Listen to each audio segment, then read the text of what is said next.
Estas biografías tiene preparadas, en 100 palabras, en 1000 palabras, currículum de 10 páginas, autobiografía en 10 volúmenes.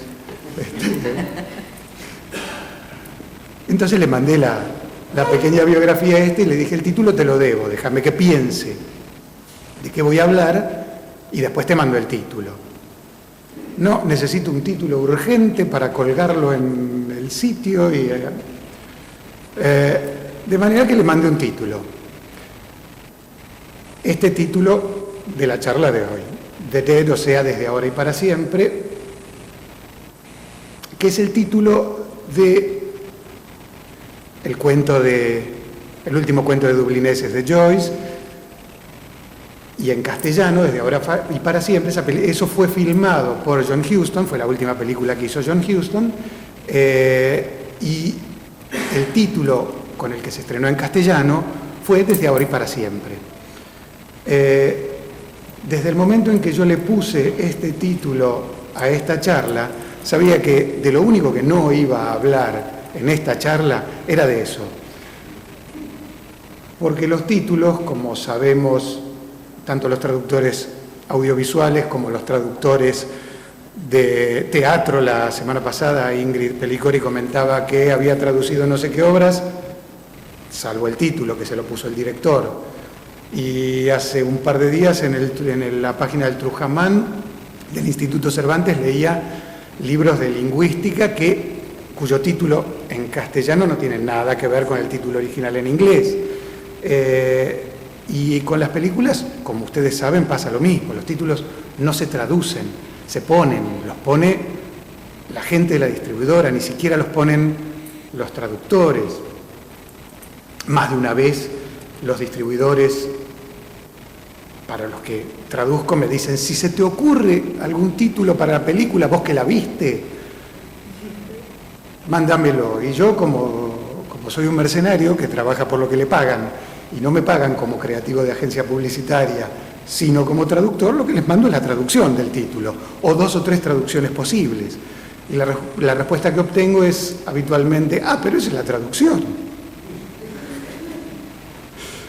Y eso no les interesa, lo que les interesa es un título que tenga gancho.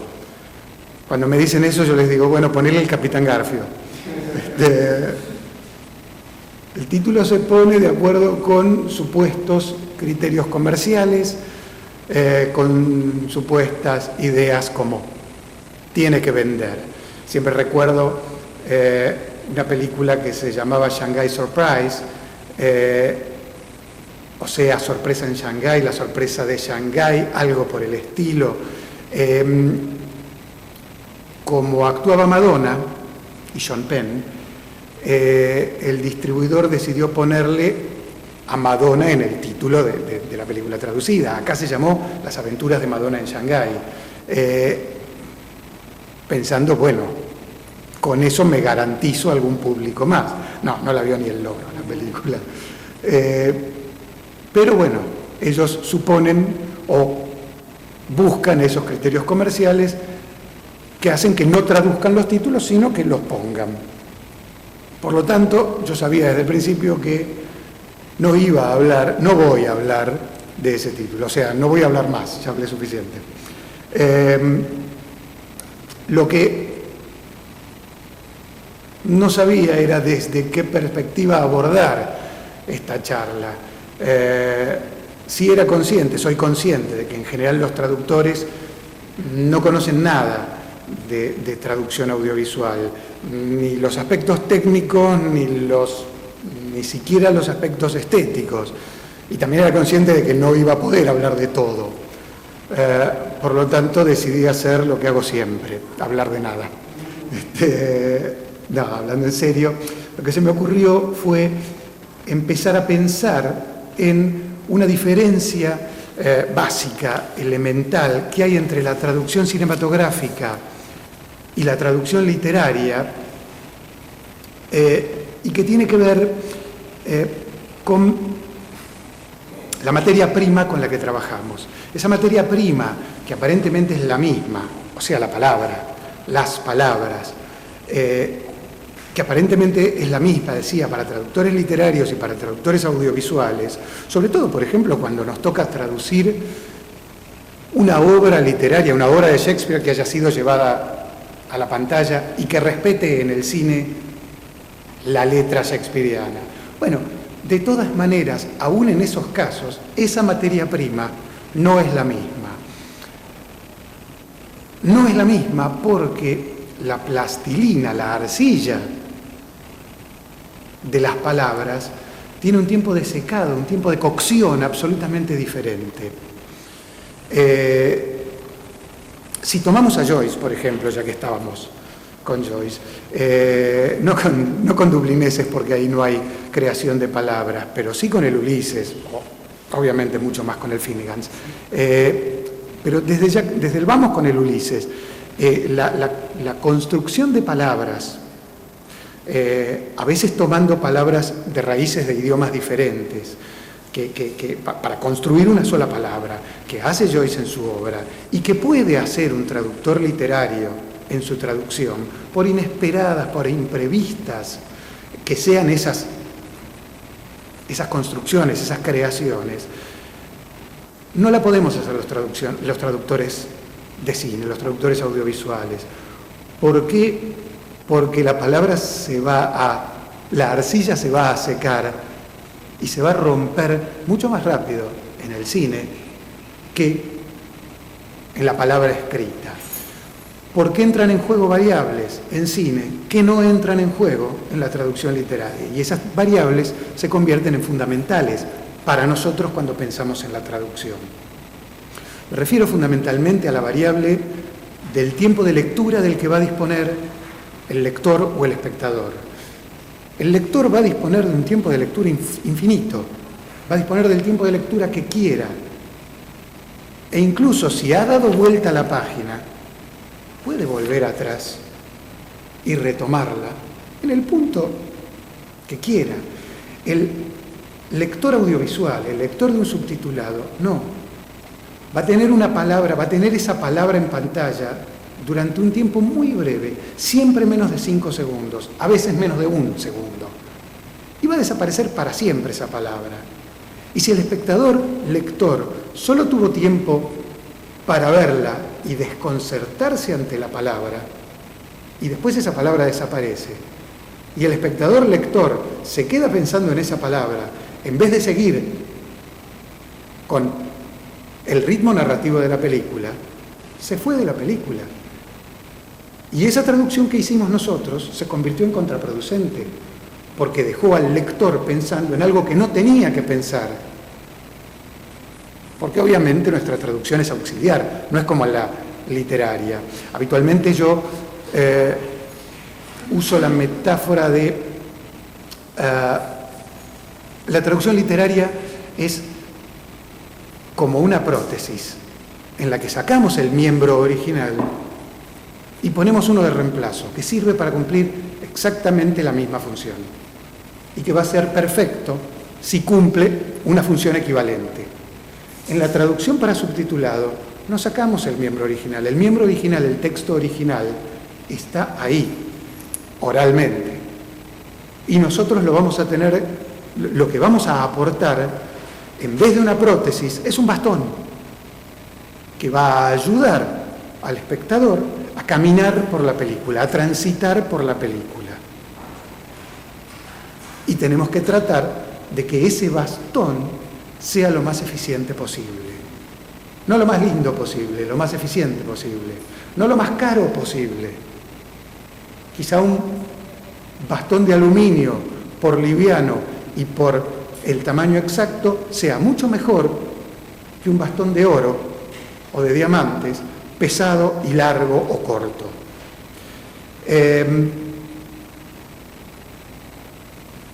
Hay determinado tipo de palabras que a mí, en una traducción cinematográfica, no se me ocurriría usar nunca, o quizás sí se me ocurriría usar, y sé desde el principio que jamás usaría. Yo jamás usaría una palabra como atrabiliario, aunque fuera la mejor traducción. ¿Por qué? Y mucho menos el adverbio, atrabiliariamente. ¿Por qué? Porque sé que el espectador se quedaría frenado, usaría irritable, aunque no fuera tan buena. ¿Por qué? Porque sé que el espectador, lector, en su gran mayoría, se quedaría pensando en la palabra. ¿Qué es esa palabra? Y si fuera el adverbio, atrabiliariamente, le tomaría un tiempo de lectura, el tiempo de lectura que le tomarían 3 o 4 otras palabras. Entonces yo perdería la posibilidad de ofrecerle más y mejor por ofrecer la que se supone que es mejor, la que se supone que es mejor. Si me permiten usar una metáfora o un juego metafórico inesperado, para comparar la traducción, la perfección en la traducción literaria y la perfección en la traducción cinematográfica, que son ideales diferentes para cada tipo de traducción, para cada tipo de traductor, en estos dos tipos de traducciones. Quiero mostrarles con un par de ejemplos por qué el ideal de perfección es diferente. Hace unos días mi mujer me regaló un pimentero perfecto. ¿Qué es un pimentero perfecto?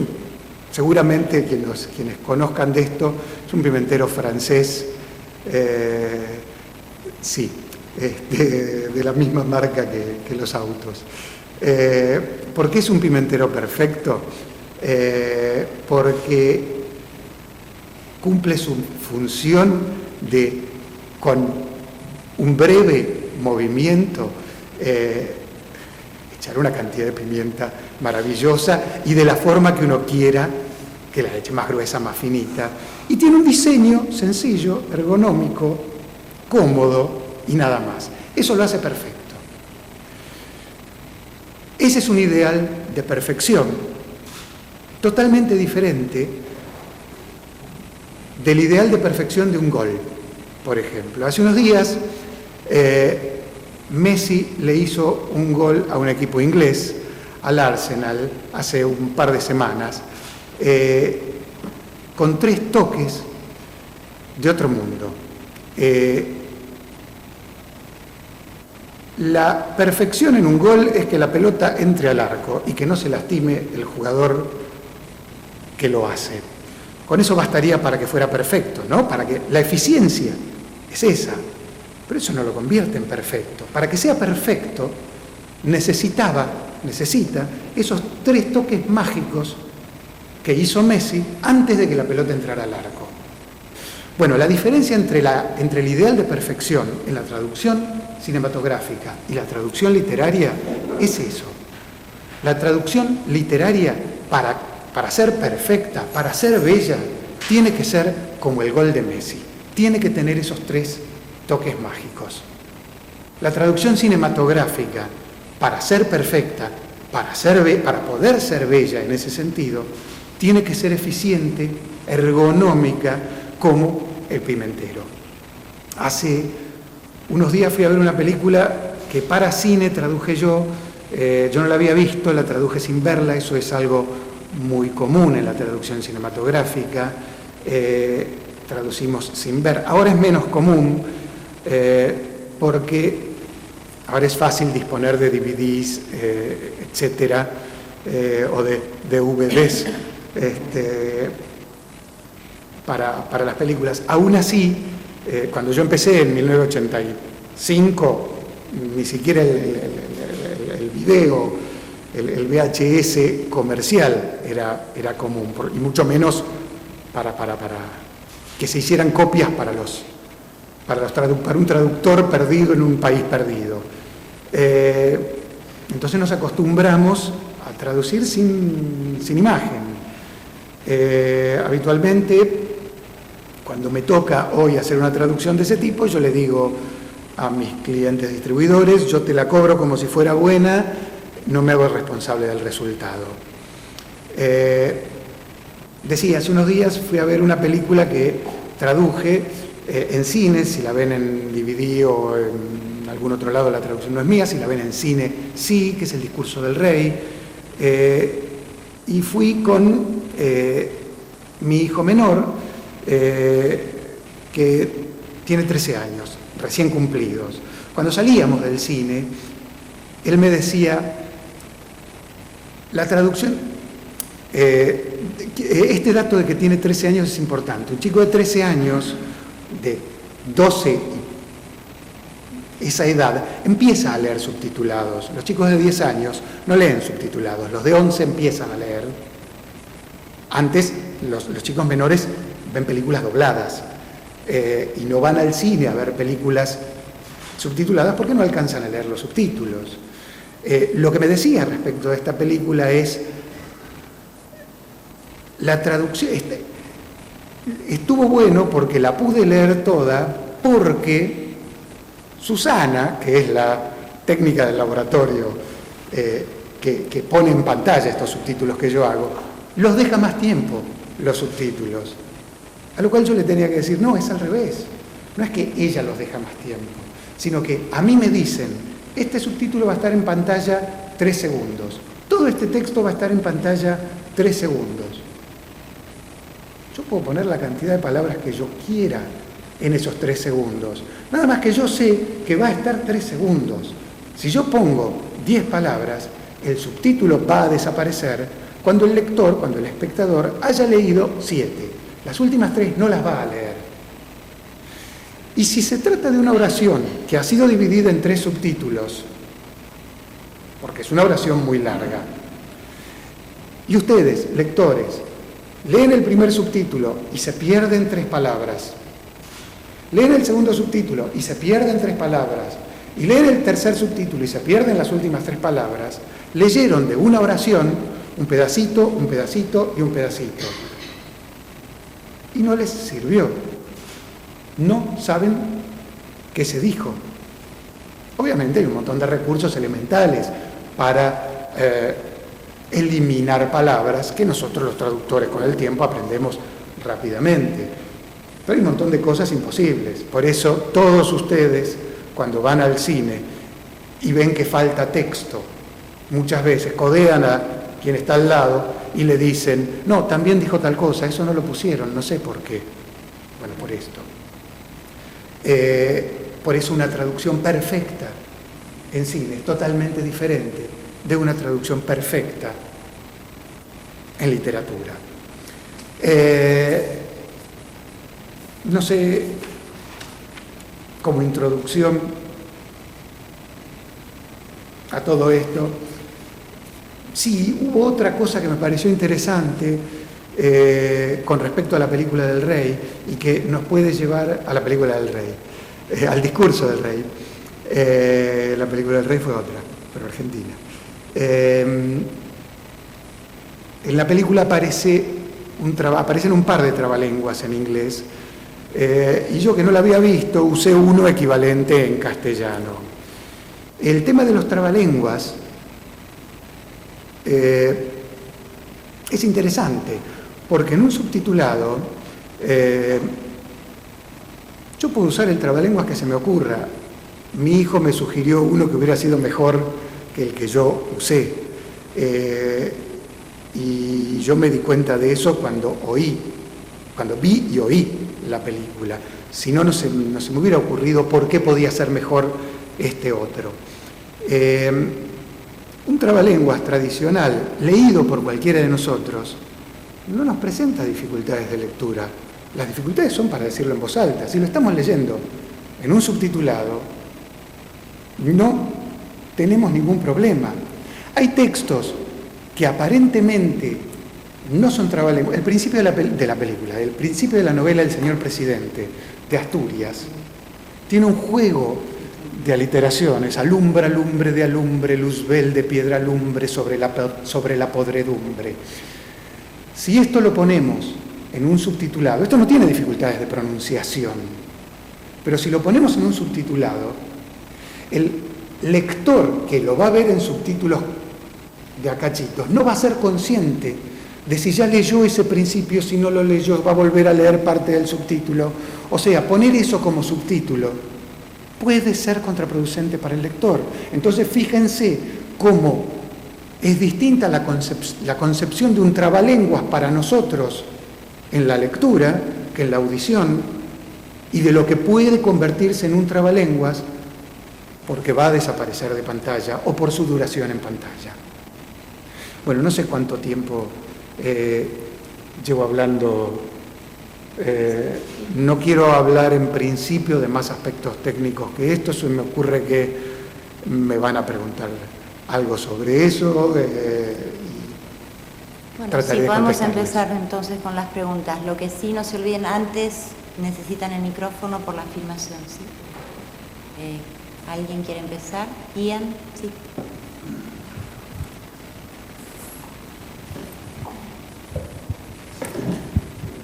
Gracias, Miguel. Estamos hablando antes del discurso del rey, que habías traducido, y me dijiste que no había aparecido tu nombre. Un tema que nos toca mucho en el club es el tema de derechos y la presencia legal, jurídica del traductor. ¿En qué relación tenés con los que te emplean y, en ese aspecto, y qué derechos tenés como para regalías, en cuanto a regalías, etcétera, etcétera? No cobro regalías, cobro un monto fijo por la traducción, que es, y espero que esto se vea, lo que yo cobro es el cuádruple o más de lo que cobran en general los traductores que en la Argentina trabajan para DVD, canales de televisión. No, sé que para algunos canales de televisión yo cobro solo el doble, por hacer el mismo trabajo. Y lo que yo cobro creo que es correcto como cobro, para no cobrar luego regalías, derechos intelectuales, etcétera, que cubre eso en todo caso. De todos modos, sé que mi traducción después, esa gente a la que yo se la hago, la va a usar poco, la va a usar solo si ellos tienen también los derechos para la comercialización en DVD, etcétera, porque se venden por separado en el exterior. Los productores venden por separado los derechos para la exhibición cinematográfica, los derechos para exhibición en televisión, los derechos para exhibición en cada medio. A veces el mismo distribuidor compra todos, pero en general no. Entonces, como yo trabajo solo para el distribuidor de cine, por eso decía al principio, si ven traducciones en DVD, quizás las traducciones no son mías, quizá sí usaron mi misma traducción. No cobro regalías, no se pone en video y DVD, sí es usual que se ponga al final de la película el nombre del traductor. En cine no, y por suerte para mí, porque en general yo no entrego un producto con el que yo esté satisfecho. En el 30% de los casos ni siquiera veo la película. Una cosa que no comenté. En el caso de El discurso del rey no vi la película porque no habían mandado DVDs al mundo, porque como ya habían salido las nominaciones para los Oscars, tenían miedo de la piratería. Por supuesto, a los 5 días de que yo entregara mi traducción, la película ya estaba en internet, mucho antes de que se estrenara, totalmente pirateada y subtitulada, pero bueno, yo la tenía que entregar antes. No sé si respondí, si me quedé con algo. Sí. ¿Y existe alguna asociación así para defenderse? Bueno, obviamente, no, en tu caso no son los malos de la película, ¿no? Pero los que te pasan las traducciones, el subtitulado, pero bueno, desde otro punto de vista, bueno, yo quería saber si hay otros traductores que sí cobran los derechos, las regalías, etcétera, etcétera. No, somos muy pocos los traductores audiovisuales en cine, porque son pocas las películas que se estrenan porcentualmente en cine, comparada con la cantidad de películas que van directo a DVD o a televisión, etcétera. Y muchas ya vienen traducidas del exterior. En algunos casos Mi trabajo consiste en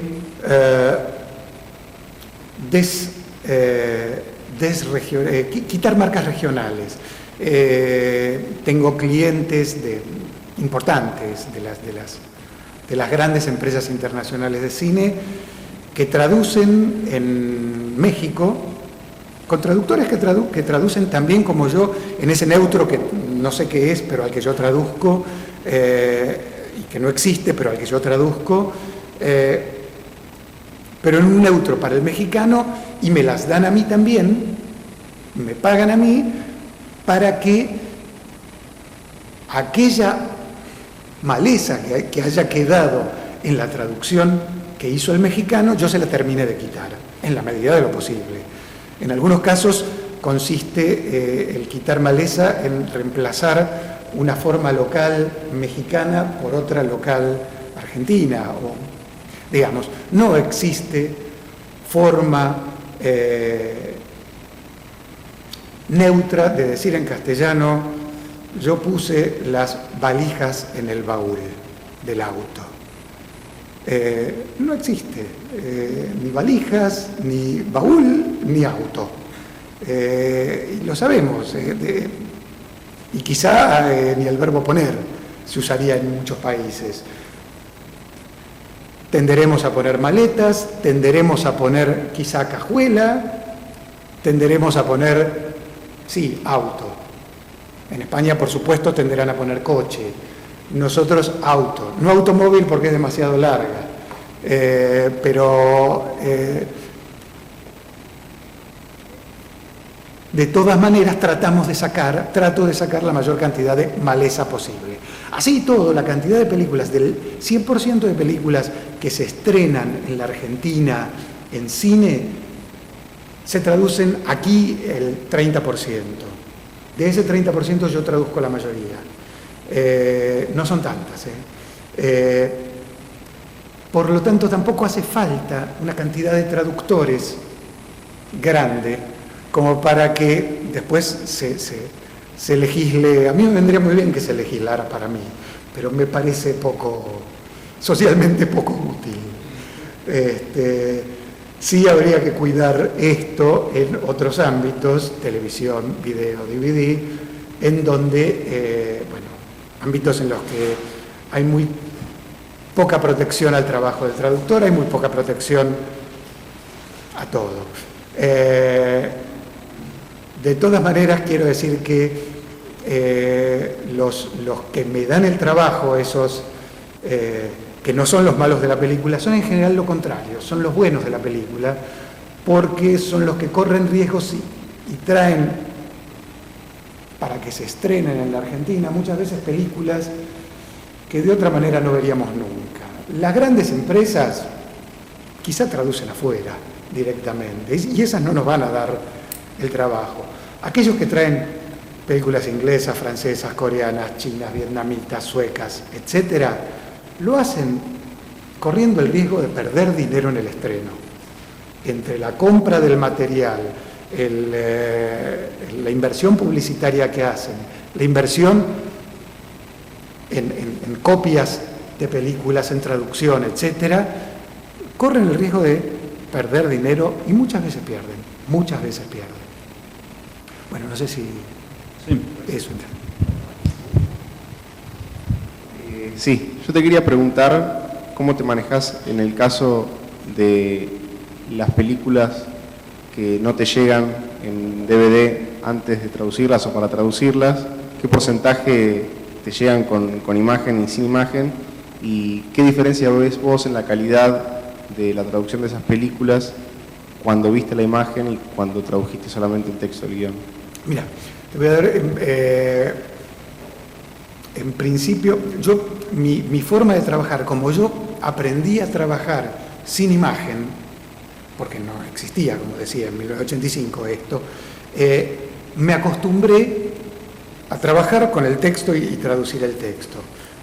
Sigo trabajando de esa forma. Mi primer borrador lo hago a partir de, no del guión, sino de lo que se llama Combined Continuity and Spotting List, CCSL.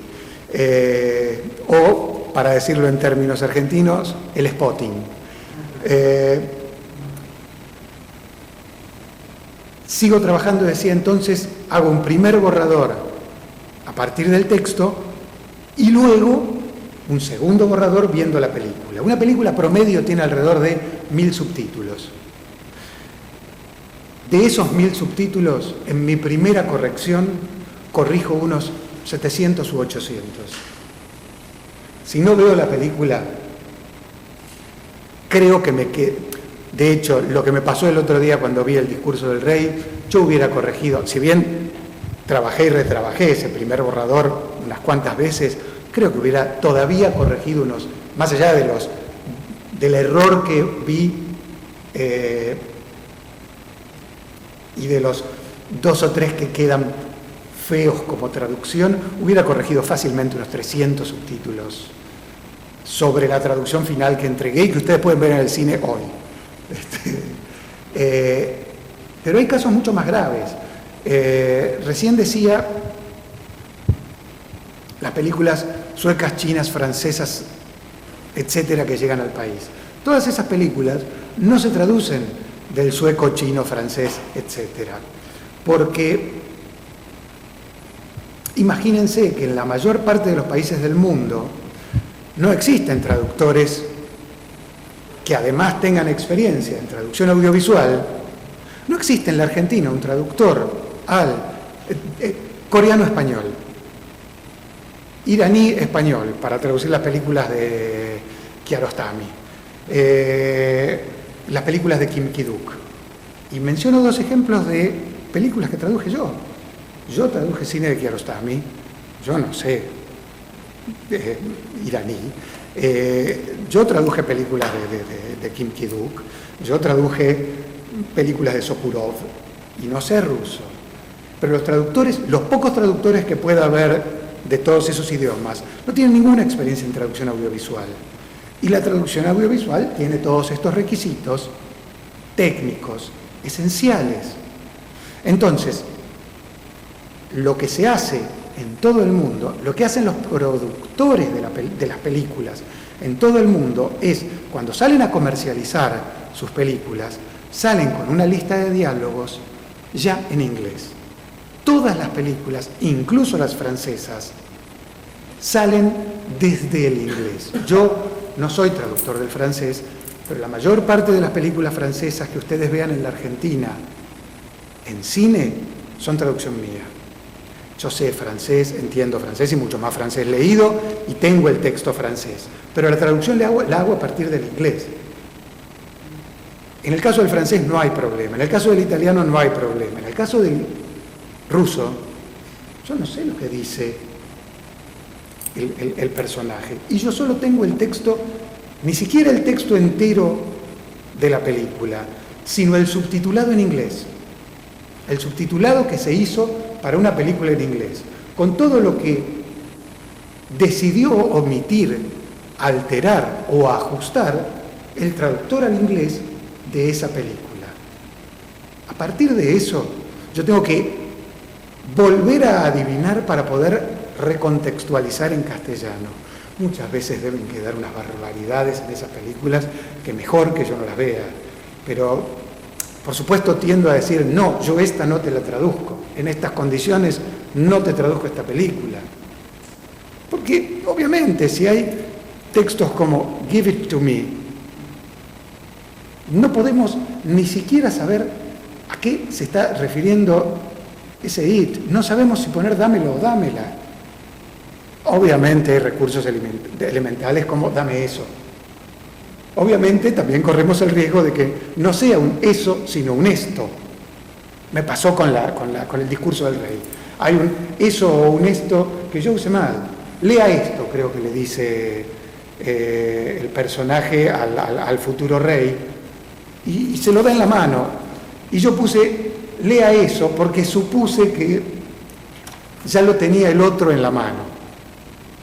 Y cuando veo la película, no, era lea esto. Bueno, esas cosas son detalles mínimos, yo lo noto. Quizá ustedes lo hayan notado o lo noten en una película. En general va a pasar inadvertido. Esos son lo de menos, pero hay muchos otros que no son lo de menos. Y de esos, cientos. ¿Dónde está el límite? ¿Cuándo decís una traducción de una película determinada no la tomo porque acá pasó por diferentes idiomas, los subtítulos traducidos están mal? ¿Qué es lo que te hace rechazar la traducción de una película? No podés rechazar una traducción para un cliente. La necesitan. A veces he llegado a pedir que hicieran una copia en positivo, porque en general solo cuentan con lo que se llama internegativo, que hicieran una copia en positivo sin subtitular para ir a verla y tener una mínima idea de contexto. Una mínima idea de contexto que no sirve para un subtítulo individual, porque ¿cómo hago para acordarme lo que decían en ese punto de la película después de haber visto 2 horas de película? Puedo tener más o menos idea, pero nada más que eso. Pero rechazar la película, no puedo. Un cliente de hace 25 años, por ejemplo. No podés. ¿Cómo no me vas a hacer la película? Los únicos casos en los que no acepto trabajos es cuando estoy de vacaciones.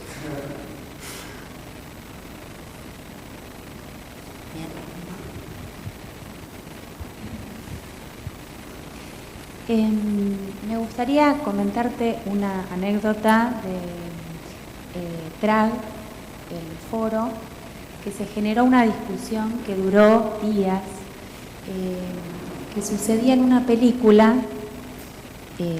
Yo no la vi, pero la escena era más o menos así. Había una adivinadora, creo que viendo una bola de cristal, algo así, estaba adivinando el futuro de la otra persona y decía: veo algo en junio, en June. Entonces, la traductora de la película, que finalmente digamos, participó del foro porque la consultaron especialmente, tradujo abril para buscar un nombre, porque el diálogo continuaba diciendo: ¿va a pasar algo? ¿Me va a pasar algo en junio?, decía la otra persona. Entonces, bueno, la traductora eligió utilizar el nombre abril porque era un nombre que también era un mes, obviamente. La persona que llevó la consulta al foro comentó que en el cine, en el momento que aparece esa palabra y la traducción abril, la gente se rió y que además comentaron: qué barbaridad la traducción, y que seguramente en lo sucesivo reconocieron el porqué, pero de todas maneras hizo ruido y bueno, me gustaría saber qué opinión tenés. Bueno, es eso que decías, la traducción nuestra no puede hacer ruido, no puede desconcertar al espectador y llevarlo a pensar en otra cosa. En ese sentido hablaba de la necesidad de que el bastón sea lo más funcional posible. En este caso se produjo un choque. La traductora, cuando puso eso, lo que buscó seguramente fue resolverlo de la mejor manera posible. Al no tener la imagen, el contexto y la situación, seguramente no vio la película, falló en eso. De todas maneras, los que se rieron en el cine, supongo, fueron los menos. ¿Por qué? Porque nosotros los traductores de cine traducimos para los que no saben el idioma original. No traducimos para los que ya saben el idioma original. Si alguien ya sabe el idioma original, no necesita leer el subtitulado. Muchas veces va a tender a no leerlo, a menos que sea un traductor que quiera ver qué hizo el colega y criticarlo en la medida de lo posible. Si no, no va a leer el subtitulado. Nosotros traducimos para los que no saben lo que se dijo en el original. Traducimos para ese 95%.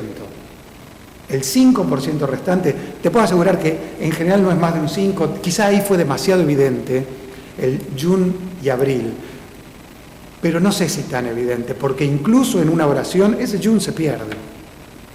Esa fue una de las opiniones de algunos de los que comentaron también, pero digamos, por un lado estaban los defensores del que pase más inadvertida la traducción y por otro lado los que les parecía que lo había resuelto de la mejor manera y que la persona que no sabe inglés le fue efectivo. Lo que pasa es que en el caso del inglés, obviamente si esta película hubiera sido china, este problema pasa de largo completamente. Claro. Pero bueno, en el inglés pasa mucho. En el inglés pasa más porque es más la gente que lo sabe. Yo no me quiero imaginar qué pasa con películas que yo traduzco y va a ver la colectividad de ese país en la Argentina y lee el subtitulado. ¿Qué pasa con las películas de Kim Ki-duk vistas por la comunidad coreana en la Argentina con subtitulado mío? Primavera, verano, otoño, invierno y otra vez primavera, El Arco, Hierro 7 se llamaba, ¿no? Hierro 3. Esas tres son traducción mía. Yo no quiero imaginarme las diferencias, por suerte tenían poco texto todas, pero eso, quizás se rieron toda la película de las barbaridades que puse yo, pero son más los espectadores que saben inglés, son más los espectadores que van a juntar esos dos mensajes, pero el mensaje del subtitulado es un bastón para los que no saben inglés, no para los que sí saben.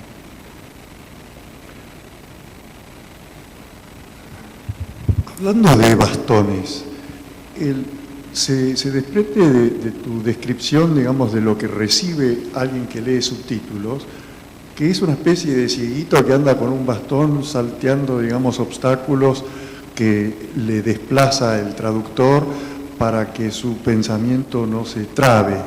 ¿Es una idea correcta esta? Para mí sí. Desde mi perspectiva sí. No es para que su pensamiento no se trabe, sino para que su transitar por la película no se trabe.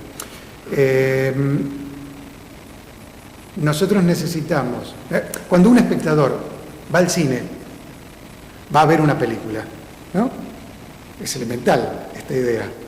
No va a leer una película, va a ver una película.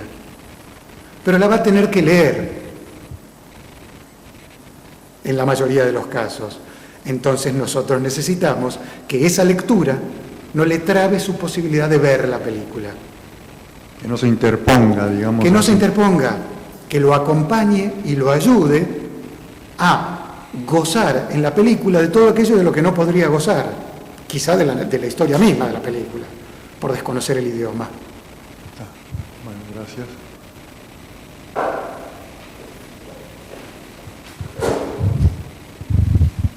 ¿Cuánto tardas en traducir una película? Ahora tardo mucho más que antes. En tiempo, si la tradujera en toda de corrido, si fuera lo único que hago, un día entero de trabajo, en 10 horas, podría traducir una película. Promedio. A veces en 12, a veces en 6, 8. Pero como lo segmento en días de trabajo para darme distintas posibilidades de perspectiva y de corrección de mi trabajo, me lleva bastante más. Y de todas maneras, como trato de ver más la película y de frenarme más en la visión de la película, me lleva más ahora que antes. Antes me llevaba 10, 12 horas, ahora quizás me lleva 15 o 20. Quizás porque estoy más viejo y todo me lleva más. Pero con un día se puede traducir una película. En general, ya que estoy, aprovecho para contar esto. Las editoras de DVD y todo eso, cuando contratan traductores jóvenes, lo que les dicen es: te garantizo cantidad de trabajo, te garantizo 15, 20 películas por mes de trabajo, vas a tener mucho trabajo conmigo. Lo que le garantizan no es, y le pagan muy poco, pero como le pagan mucho, la factura final mensual va a ser muy alta. Lo que le garantizan no es una cantidad grande de trabajo, les garantizan una esclavitud total, porque van a tener que estar trabajando de 8 de la mañana a 12 de la noche todos los días de lunes a lunes. Sí, la factura del mes va a ser alta, pero no van a poder hacer otra cosa que traducir todo el día, todos los días, de lunes a lunes. No era lo que me habías preguntado, pero bueno. ¿Alguna otra pregunta? El cine infantil, o digamos, está, también puedes, por ejemplo, vos traducir cine infantil, o es otro mercado y se maneja de otra forma. El cine infantil prácticamente en todo el mundo no se traduce para subtitulado, se dobla. De hecho, en la Argentina a veces vas a poder ver algunas de las películas de animación subtituladas, además de dobladas. Si vas a ver en su momento El Rey León, además de doblada, había copias subtituladas, porque se sabía que iba a haber adultos interesados en escuchar el Hamlet León dicho por los actores que lo decían en inglés. Pero lo que pasa es que los tiempos promedio de velocidad de lectura de la gente están tabulados hace mucho. Se sabe que se ha medido que un adulto promedio educado, con una educación secundaria, que son los adultos que vamos al cine a ver películas subtituladas y leemos subtítulos, podemos leer entre 150 y 180 palabras por minuto, promedio. Esto implica que podemos leer en 3 segundos menos de 8 palabras, promedio. Los chicos pueden leer menos, leen más lentamente que nosotros. Los actores o las películas incluso quizá hablan más rápido que en una película para adultos, en una película para chicos. Entonces, más texto para que un chico pueda leer menos. No va a haber manera de subtitularlo eso. Infinidad de veces habrán visto películas mal subtituladas. ¿Qué quiere decir mal subtituladas? Con todo el texto subtitulado. O sea, está todo subtitulado, pero no se alcanza a leer, por lo que comentaba antes. Los subtítulos desaparecen y desaparecen y desaparecen. Si ustedes saben el idioma original, quizá no lo necesiten. Si no, infinidad de veces habrán tenido que rebobinar la película para ver qué decía. En cine no se puede hacer. No pueden decirle al proyectorista, pará que no entendí, pásame de nuevo este cachito. Imagínense a cada espectador que no entendió otro cachito. Y los chicos con más razón. Por eso, en todo el mundo, las películas para chicos se doblan, no se subtitulan. La traducción para doblaje. La hace otra persona, porque la traducción para doblaje tiene otros requisitos. ¿Pero acá en la Argentina o se hace en México, por ejemplo, para el cine norteamericano? Bueno, en esto toco de oído. Sé poco porque yo no hago traducción para doblaje, pero una idea te puedo dar. Las traducciones para doblaje, en general, tendían a hacerse en México o en los Estados Unidos 2 versiones. Una para México, que es un mercado de 100 millones de hablantes, y otra para todo el resto de Hispanoamérica, para todo el resto, que es un mercado muy disperso, porque no hablamos igual en la Argentina, no hablamos igual en Buenos Aires que en Rosario, y en la Argentina que en Chile.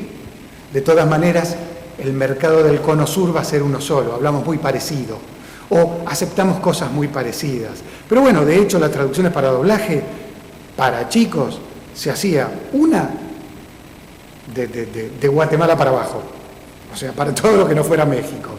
Ahora hay algunas, quizá las hayan visto, que se han hecho en la Argentina. Películas como Los Increíbles, 2, 3 o 4. Cars no me acuerdo si hubo... Sí, me parece que sí. Lo curioso es que a la mayor parte del público, sobre todo al público de niños y adolescentes al que está destinada la película, le molestó la traducción argentina. ¿Por qué? Porque están acostumbrados a esa traducción neutra. De hecho, cuando yo empecé a traducir, las primeras películas, tenía un distribuidor para el que traduje algunas películas de Peter Greenaway. El cocinero, el ladrón, su mujer y su amante, y El vientre del arquitecto, las traduje habladas de voz, porque el distribuidor me las pedía habladas de voz, y con palabras como, lo cual me permitía usar insultos, poner boludo en una traducción, que si no, no puedo. Si va a Chile, ya no puedo ponerla, porque va a molestar, va a ser ripio en la traducción. Va a ser como si nosotros leemos un gilipollas en un subtitulado. Lo primero que pensamos es, esto lo hicieron en España, esto lo hicieron españoles, y nos fuimos de la película. Entonces, a los chicos y adolescentes argentinos les molestaba esa traducción argentina. Lo curioso es que el director de doblaje, los actores que hicieron esa traducción, actores y no actores, Rubén Rada creo que hacía uno de los personajes. Juana Molina. Sí. Bueno, no estaban dispuestos a hacer, no funcionaba eso. Pero el director de doblaje que vino a dirigirlos, a dirigir la grabación de ese doblaje, vino de México. Yo me la perdí de conocerlo, me hubiera interesado muchísimo, me dijeron que me lo iban a presentar para charlar con él, porque trabaja en un campo muy cercano al mío, y como charla de café, no para mi trabajo, me interesaba muchísimo conversar con él, pero bueno, no se dio, no pude. Espero que para la próxima pueda. Pero bueno, eso es en cuanto a las traducciones para doblaje. Hace un rato hablabas de las traducciones malas, cinematográficas malas, que tienen demasiado texto en los subtítulos que no se llegan a leer. Este es un fenómeno que se ve mucho en las traducciones libres o hechas por seguidores de determinadas series o películas que se suben a internet y lo hacen de manera colaborativa. ¿Qué opinión te merece esto? La mala calidad en esos casos depende de la mala calidad en cuanto a esto, en cuanto a que no se puedan leer por la cantidad de texto. Es porque no saben técnicamente, aunque ellos mismos pongan el subtítulo en pantalla, no conocen los tiempos de lectura promedio de la gente. Ellos ya saben lo que dice, pero no saben que la gente no va a alcanzar a leerlo. Entonces, no saben cuánto texto poner. La mala calidad de la traducción en sí, que diga otra cosa de lo que dice el original, y depende de la ignorancia de esta gente del idioma del que están traduciendo. No critico a esos traductores, critico a los que cobran poco por hacer un trabajo que se supone profesional. Esta es gente que está simplemente tratando de ayudar a otros a ver una película. Anoche vi en televisión una película que no se consigue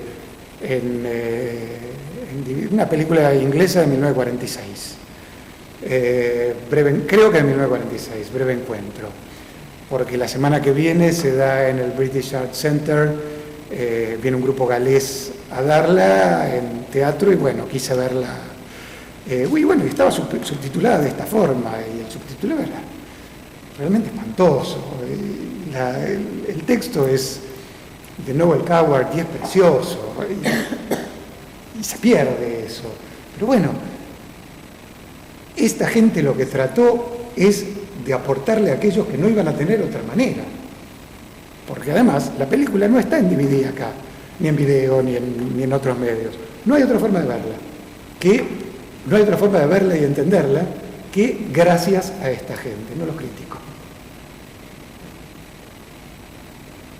¿Alguna otra pregunta? ¿No?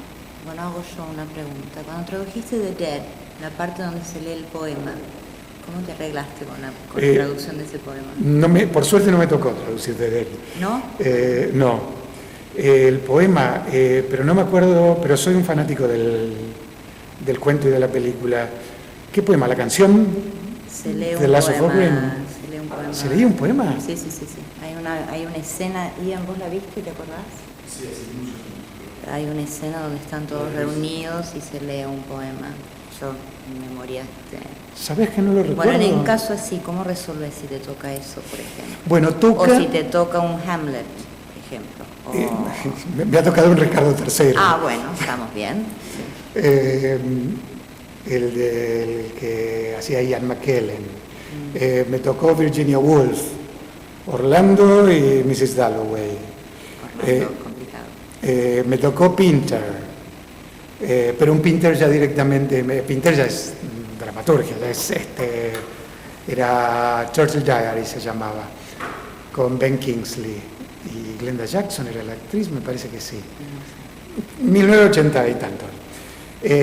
Y sufrís, porque en realidad de entrada lo que sabés es que vos no vas a hacer la traducción literaria, sino esta traducción bastón, esta traducción funcional para que el espectador pueda seguirla. Incluso en cosas más elementales, cada vez que aparece una canción en una película. En principio la decisión de ¿traduzco el texto de la canción o no hace falta? Porque es un personaje que canta Sí, va a aparecer. Sí. Esa muchas veces está marcada técnicamente. Yo la puedo traducir y tomo la decisión de no traducirla porque ni hace falta ni aporta, ni tiene nada que ver con lo que se está hablando de la película. Quizá al espectador después le pase que piense, oye, ¿por qué no me lo tradujeron? Y si tiene que ver, entonces mi decisión fue errónea, debería haberla traducido. Pero ¿y si la hubiera traducido? Después los espectadores se habrían encontrado con una traducción de algo que no tiene nada que hacer ahí. Entonces, ¿va a molestar o va a ayudar? También ahí estoy siempre en la bisagra